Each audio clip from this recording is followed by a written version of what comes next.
Hello students, this is Manish. आज के इस वीडियो में जो है हम क्लास 10th का जो चैप्टर 4 है साइंस का, कार्बन एंड इट्स कंपाउंड्स के बारे में हम डिस्कस करेंगे।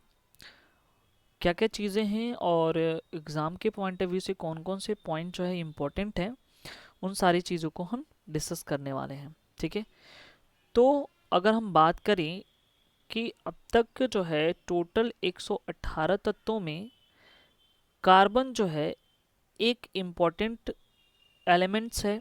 ठीक है, जो काफ़ी इम्पोर्टेंट रोल प्ले करता है, चाहे इसके कंपाउंड्स को देखा जाए या इसके स्ट्रक्चर्स को देखा जाए। ठीक है, तो इन सारी चीज़ों को जो है हम देखेंगे। यदि अब हम अपने डेली लाइफ में जो है देखें तो कार्बन के जितने भी कंपाउंड्स हैं, कार्बन से संबंधित चीज़ें जो है हमारे लाइफ में जो है काफ़ी कंट्रीब्यूट करते हैं। जैसे अगर फूड की बात करें, क्लॉथ्स, मेडिसिन, बुक या मेनी थिंग्स की बात करें, तो वो सारे के सारे जो है क्या हैं, कार्बन एलिमेंट से ही बने हैं। कहीं ना कहीं जो है देखा जाए उनका जो है जो स्ट्रक्चर्स है वो कार्बन बेस्ड स्ट्रक्चर माना जाता है। ठीक है, अगर हम देखें कि अर्थ पर जो है जो कार्बन प्रेजेंट होता है, तो देखिए अर्थ के 3 लेयर होते हैं। एक क्रस्ट होता है, दूसरा मेंटल होता है और कोर होता है। ठीक है, क्रस्ट, मेंटल, कोर। ठीक है, तो सबसे जो बीच वाला पार्ट होता है वो कोर होता है, सबसे अंदर वाला पार्ट। और उसके बाद जो दूसरे नंबर वाला पार्ट होता है वो मेंटल होता है, और सबसे बाहरी जो पार्ट होता है वो क्रस्ट होता है। ठीक है, क्रस्ट, मेंटल, कोर। ठीक है, तो ये चीज़ें जो है यहाँ पे पाई जाती हैं। अब देखिए यहाँ पे क्या होता है कि जो अर्थ का जो क्रस्ट है वहाँ पे जो है मात्र 0.02% जो कार्बन पाया जाता है। वो भी कार्बन किस फॉर्म में पाया जाएगा, कार्बोनेट्स के फॉर्म में, या हाइड्रोजन कार्बोनेट्स या कोल या पेट्रोलियम के रूप में पाया जाता है। जबकि अगर बात करें एटमॉस्फेयर में तो वो 0.03% कार्बन डाइऑक्साइड के रूप में पाया जाता है। यानी कि अगर हम बात करें किसी भी एलिमेंट को, किसी भी एलिमेंट्स को, तो वो जो है दो तरह से वो प्राप्त होता है या दो तरह से पाया जाता है। पहला वो जो है कंबाइंड स्टेट में होता है। ठीक है, दूसरा वो हो सकता है फ्री स्टेट में। ठीक है, अगर वो कंबाइंड स्टेट में होगा तो वो किसी न किसी मिनरल्स या कंपाउंड्स के फॉर्म में होगा। ठीक है, वहां से जो है इसको एक्सट्रैक्ट करके जो है उस एलिमेंट्स को निकाला जा सकता है। लेकिन अगर वो फ्री स्टेट में होगा तो फ्री स्टेट में जो है वो किसी गैसियस के फॉर्म में पाया जा सकता है। ठीक है, तो इस तरह से हम देखते हैं कि जो हमारा कार्बन है वो अगर कंबाइंड स्टेट में है तो अर्थ क्रस्ट की जो मिनरल्स हैं या कार्बोनेट या हाइड्रोजन कार्बोनेट उसके रूप में पाया जाता है, या एटमॉस्फेयर में जो है गैसियस के रूप में कार्बन डाइऑक्साइड के फॉर्म में जो है कार्बन पाया जाता है। ठीक है, तो आज के ये इस पूरे सेशन में जो है हम डिस्कस करेंगे कि आखिर में जो है जो कार्बन है उसके क्या क्या इंपॉर्टेंट फीचर्स हैं और किस तरह से जो है कार्बन बिहेव करता है, क्या नेचर्स हैं उनके, ये सारी चीज़ें जो है हम डिस्कस करने वाले हैं। तो सबसे पहले हम देख लेते हैं bonding in carbon, the covalent bond. ठीक है, यानी कि इस चैप्टर में सबसे पहले तो हम बॉन्डिंग की बात समझते हैं। तो सबसे पहले आप समझिए कि बॉन्ड क्या होता है। ठीक है, बॉन्ड क्या होता है, यानी कि बॉन्ड का मतलब ये है कि जब कोई एक एटम जो है किसी दूसरे एटम से क्या करता है, जुड़ता है। ठीक है, तो वो आपस में क्या करता है, एक बॉन्ड बनाता है। ठीक है, एक आपस में जो है वो बॉन्ड बनाता है। अब बॉन्ड क्यों बनाता है, ठीक है, इसके लिए जो है एक ऑक्टेट रूल है। केमिकल बॉन्डिंग जब हम पढ़ेंगे तो वहां पे हम समझेंगे कि ऑक्टेट रूल है।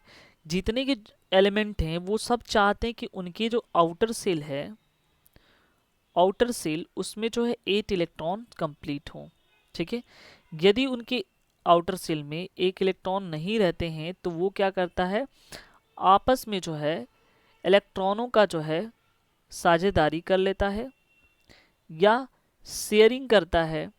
तो और शेयरिंग करके जो है वहाँ आपस में जो इलेक्ट्रॉनों के शेयरिंग के वजह से अपने ऑक्टेट कंप्लीट करते हैं, तो जिस जिस तरह से वो जुड़ते हैं जिस चीज़ों से, वो उन्हें बॉन्ड कहते हैं। ठीक है, तो यहाँ पे देखेंगे कि we have studies the properties of ionic bond compounds. ठीक है, and ionic compounds have high melting and boiling points, conduct electricity in the solution in molten state. यानी कि यहाँ पे जो हम चीज़ें देखने वाले हैं कार्बन से संबंधित, वो कैसा बॉन्ड होना चाहिए होगा, वो कोवैलेंट बॉन्ड होगा। ठीक है, तो कोवैलेंट बॉन्ड में क्या होता है, इलेक्ट्रॉनों का शेयरिंग होता है। एक छोटा सा एग्जांपल देखिए यहाँ पे, अगर मान लीजिए अगर हम CH4 को लेते हैं, मेथेन को, ठीक है, ये मेथेन है, एक कार्बन है, कार्बन का जो एटॉमिक नंबर होता है वो 6 होता है, इलेक्ट्रॉनिक कॉन्फ़िगरेशन 4 होता है। ठीक है, इसके चार इलेक्ट्रॉन आउटर इलेक्ट्रॉन है, और यहाँ पे हाइड्रोजन है, हाइड्रोजन के पास एक इलेक्ट्रॉन, हाइड्रोजन के पास एक इलेक्ट्रॉन, यहाँ भी हाइड्रोजन के पास एक इलेक्ट्रॉन, और यहाँ भी हाइड्रोजन के पास एक इलेक्ट्रॉन। तो सारे एक एक इलेक्ट्रॉन जो है हाइड्रोजन और कार्बन के जुड़ जाएंगे, तो वो जो है सिंगल बॉन्ड बना लेता है। ठीक है, और यहाँ पे जो इलेक्ट्रॉनों का क्या होता है, शेयरिंग होता है आपस में, तो इसे कहते हैं कोवैलेंट बॉन्ड। ठीक है, अब देखिए हम आगे देखते हैं कि क्या क्या नेचर है और क्या क्या चीज़ें हैं। तो कार्बन जो जो और जो कार्बन कंपाउंड्स हैं, ठीक है, उनके अगर हम बात करें तो जो मेल्टिंग पॉइंट होते हैं, मेल्टिंग पॉइंट, ठीक है, और बॉइलिंग पॉइंट्स, मेल्टिंग पॉइंट्स और बॉइलिंग पॉइंट्स दोनों के दोनों जो है लो होते हैं। ठीक है, किसके कंपेयर में, आयनिक कंपाउंड्स में। ठीक है, यानी कि अगर कोई आयनिक बॉन्ड बनाता है और कोई जो है कैसा बॉन्ड बनाता है, कोवैलेंट बॉन्ड बनाता है, तो in comparing to ionic bond जो मेल्टिंग और बॉइलिंग पॉइंट्स होते हैं कार्बनिक कंपाउंड्स के, ठीक है, वो क्या होते हैं, यहाँ पे लो पाए जाते हैं। ठीक है, अब देखिए, और दूसरी चीज़, इनके जो मॉलिक्यूल्स होते हैं उनके बीच अट्रैक्शंस होते हैं, जो दो मॉलिक्यूल्स के बीच, वो भी क्या होते हैं, स्ट्रॉन्ग नहीं होते हैं। ठीक है, इसलिए कहते हैं कि these compounds are largely non conductor of electricity. यानी कि इसलिए जो है ये जो होते हैं वो इलेक्ट्रिसिटी के नॉन कंडक्टर्स होते हैं। यानी कि इनके मॉलिक्यूल्स के बीच जो है जो स्ट्रॉन्ग, यानी कि जो अट्रैक्शंस होते हैं, जो फोर्स होते हैं, वांडरवाल्स फोर्स होते हैं, वो स्ट्रॉन्ग नहीं होते हैं। इसलिए जो है यहाँ पे क्या होता है, ये नॉन कंडक्टर ऑफ इलेक्ट्रिसिटी होते हैं। ठीक है, उसके बाद हम देखते हैं क्या क्या चीज़ें हैं कार्बन में। कार्बन की टेंडेंसी क्या होती है, ठीक है, टेंडेंसी ऑफ कार्बन जो है आउटर सेल में ये भी अपना जो है क्या करना चाहता है कि 8 इलेक्ट्रॉन कंप्लीट हो जाए, और ये क्या कैसा बिहेव किस तरह से व्यवहार करने लगे, नोबेल गैस की तरह। यानी कि जैसे अन्य एलिमेंट चाहते हैं कि वो अपना जो है 8 इलेक्ट्रॉन कंप्लीट करके, ठीक है,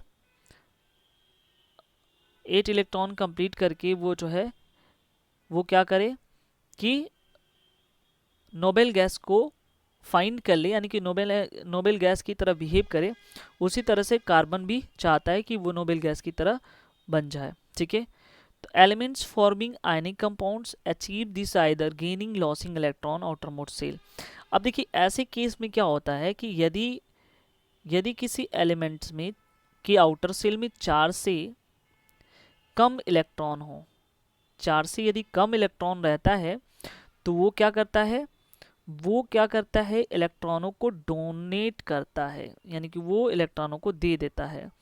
और जो एलिमेंट इलेक्ट्रॉनों को डोनेट करता है उसे जो है डोनर कहते हैं। ठीक है, और जिनके पास जो है, और इनके पास चार्ज कौन सा आता है, प्लस चार्ज आता है, पॉजिटिव चार्ज आएगा। जो एलिमेंट जो है इलेक्ट्रॉनों को एक्सेप्ट करता है, यानी कि जिसके पास जो है 4 से अधिक इलेक्ट्रॉन होंगे, मोर इलेक्ट्रॉन होंगे, वो क्या करेगा, इलेक्ट्रॉनों को एक्सेप्ट करेगा। जो एक्सेप्ट करता है उन्हें क्या बोलते हैं, एक्सेप्टर बोलते हैं। उन्हें एक्सेप्टर बोलते हैं। और वो क्या करेंगे, उनके ऊपर कौन सा चार्ज होगा, माइनस चार्ज होगा।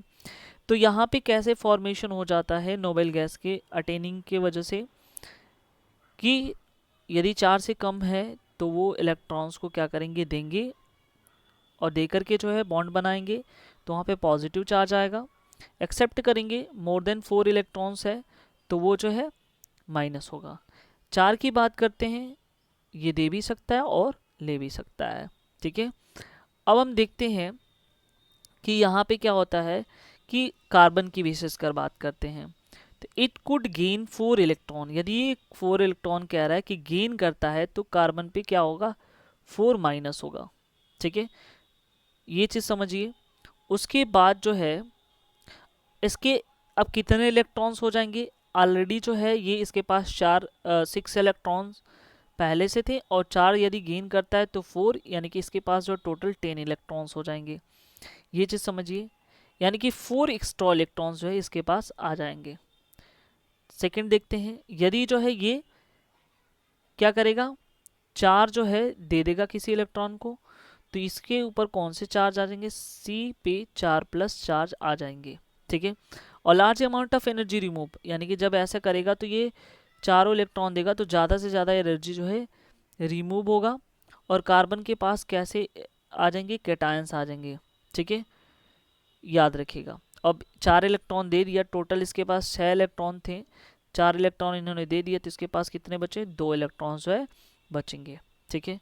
यानी कि अब हम देखते हैं कि यहाँ पे carbon overcome the problems by sharing valence electron with the other atoms. यानी कि यहाँ पे क्या होता है, कार्बन जो है तब यहाँ से संबंधित जो शेयरिंग की प्रॉब्लम्स आती हैं कि ये जब भी इलेक्ट्रॉन को शेयरिंग करता है, या तो ये जो है 4 इलेक्ट्रॉन देता है या 4 इलेक्ट्रॉन लेता है, ठीक है।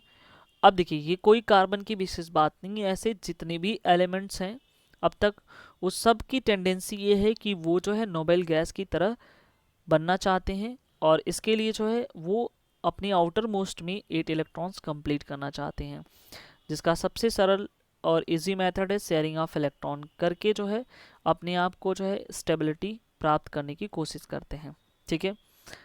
अब देखिए यानी कि वो कैसा अटेनिंग करेंगे, नोबेल गैस की कॉन्फ़िगरेशन चाहते हैं, ठीक है। अब देखिए simplest molecules formed in the manner to is that of hydrogen, as you learned earlier. atomic number hydrogen का atomic number 1 होता है।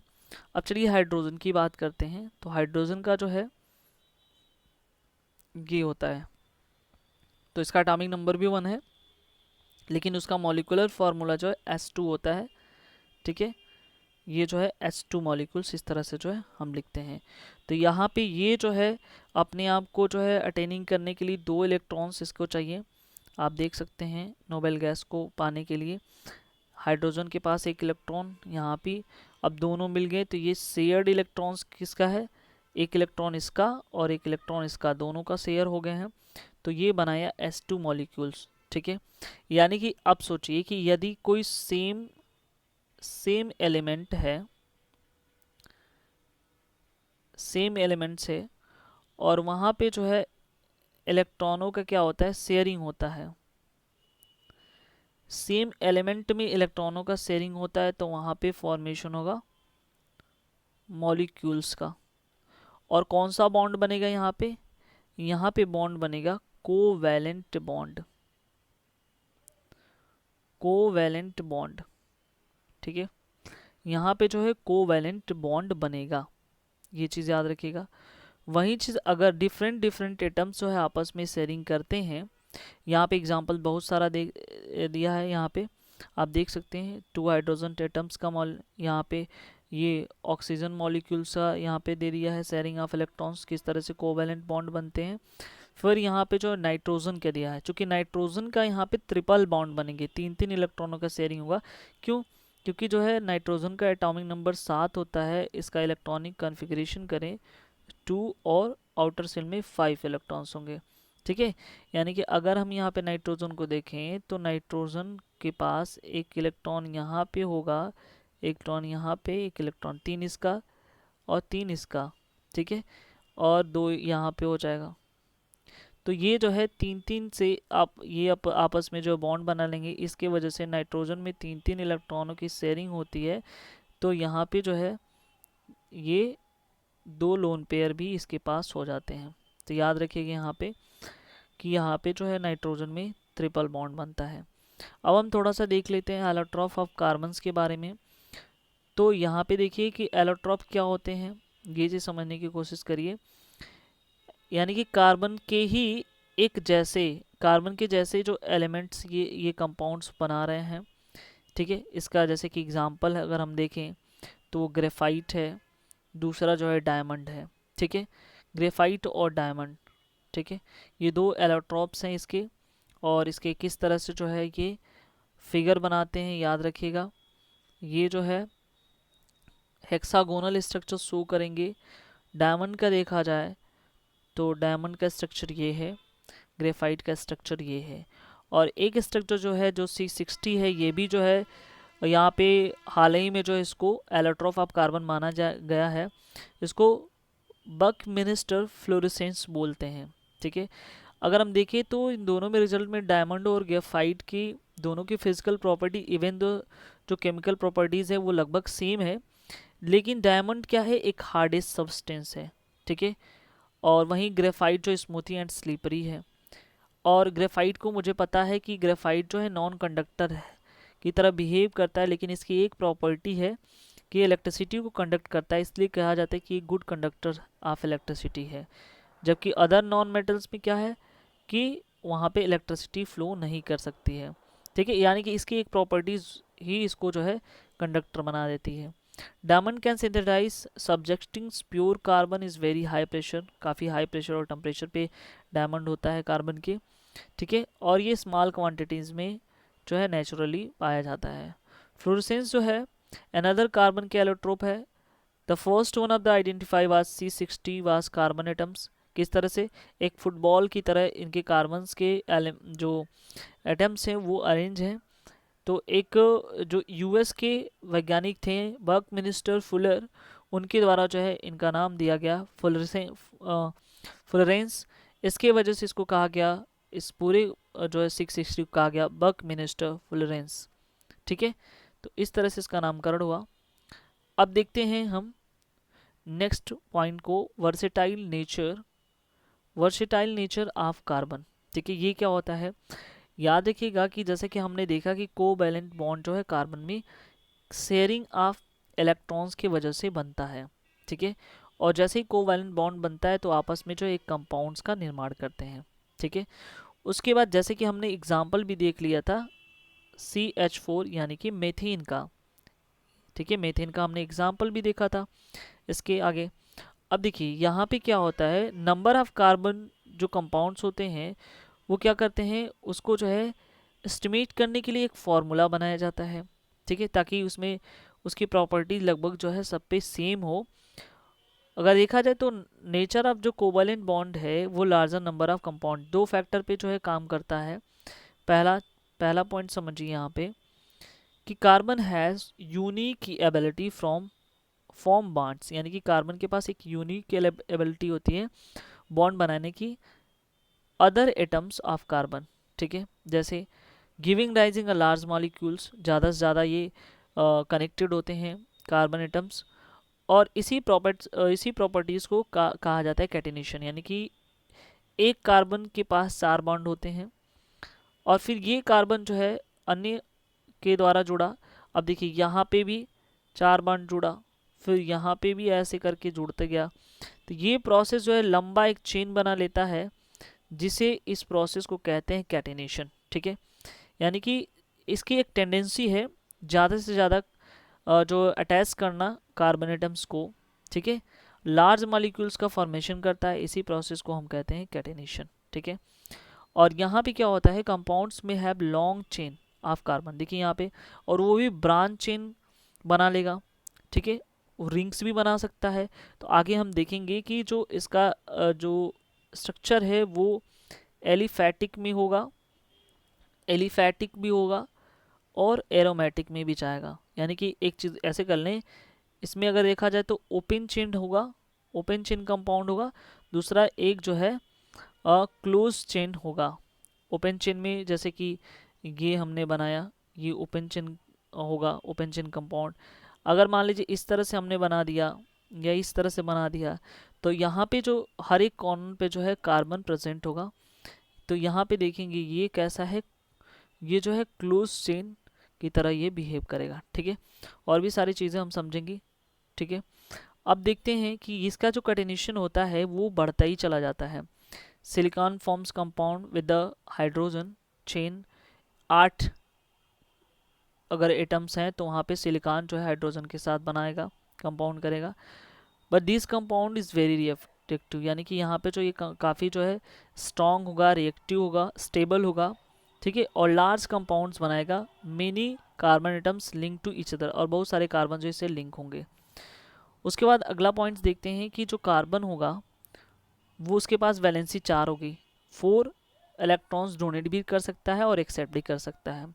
इसलिए जो है ये 4 बॉन्ड से जो है क्या करता है, किसी भी एटम से जुड़ता है। ठीक है, some other monovalent elements compounds carbon form the oxygen, hydrogen, nitrogen, और भी चीज़ों से ये जुड़ता है।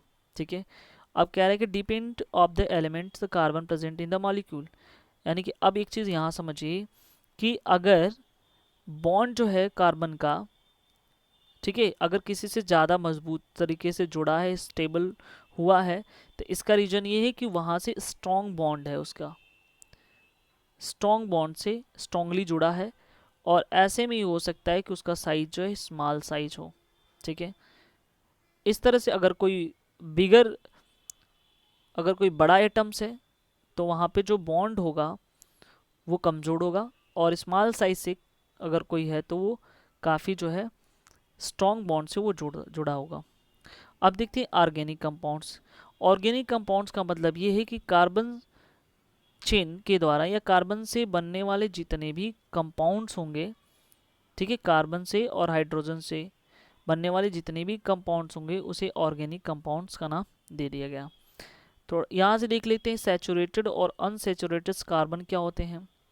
सैचुरेटेड और अनसैचुरेटेड कार्बन को हम समझने की कोशिश करेंगे। जितने भी कार्बन, देखिए, अगर कार्बन हाइड्रोजन से जो कंपाउंड्स बनते हैं उन्हें जो हाइड्रोकार्बन्स कंपाउंड्स कहते हैं। ठीक है, ये जो समझिए, और हर एक कार्बन से जो है हाइड्रोजन क्या होता है, लिंक होता है विद अ सिंगल बॉन्ड या डबल बॉन्ड या ट्रिपल बॉन्ड से। ठीक है, लेकिन अगर याद रखिए एक सिंगल बॉन्ड से जुड़ा हुआ है, अगर कार्बन और कार्बन जो है सिंगल बॉन्ड से जुड़ा हुआ है, आपस में लिंक किया हुआ है, तो ऐसे को हम कहेंगे सैचुरेटेड कार्बन कंपाउंड्स। ठीक है, और अगर वो डबल या ट्रिपल बॉन्ड से जुड़ा है, यहाँ पे देख सकते हैं डबल या ट्रिपल बॉन्ड से जुड़ा है, तो ऐसे कंपाउंड जो है अनसैचुरेटेड कंपाउंड्स कहलाएंगे।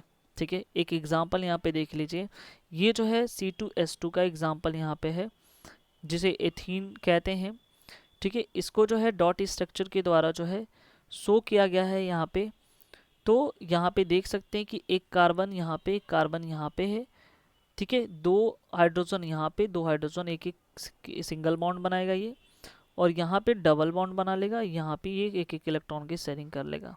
ठीक है, तो इस तरह से जो है ये अनसैचुरेटेड कंपाउंड्स हो जाएंगे कार्बन के। अब देखिए यहाँ पे चेन, ब्रांचेस और रिंग्स, 3 चीज़ बनाएगा। चेन जो बनाएगा, चेन कैसे बनाएगा, ब्रांचेस क्या होंगे, तो यहाँ देखिएगा अगर एक कार्बन हो, सबसे पहले तो ये समझिए एक कार्बन होगा उसे मिथ लिखेंगे, 2 कार्बन होगा तो उसे एथ लिखेंगे, 3 होगा तो प्रोप, 4 रहेगा तो ब्यूट। ठीक है, इस तरह से जो हम लिखेंगे। और सिंगल बॉन्ड अगर कहीं भी रहा, सिंगल बॉन्ड में इन लगता है, ठीक है, डबल बॉन्ड में इन लगता है, और ट्रिपल बॉन्ड में जो है आइन लगता है। ठीक है, इस तरह से जो है यहाँ पे हम लोग देख लेंगे कि क्या क्या चीज़ होंगे। तो आई होप ये चीज़ें आपको यहाँ तक समझ में आया। आगे की इस वीडियो में जो है हम एक एक को डिस्कस करेंगे कि किस तरह से जो है चेन्स बनते हैं, ब्रांचेस क्या होता है, रिंग क्या होते हैं। ठीक है, ये वीडियोस काफ़ी लॉन्ग हो जाएंगे, इसलिए जो हम यहीं पे इसको रोकते हैं। नेक्स्ट वीडियो में जो हम इससे आगे की चीज़ें डिस्कस करेंगे। Thank you very much.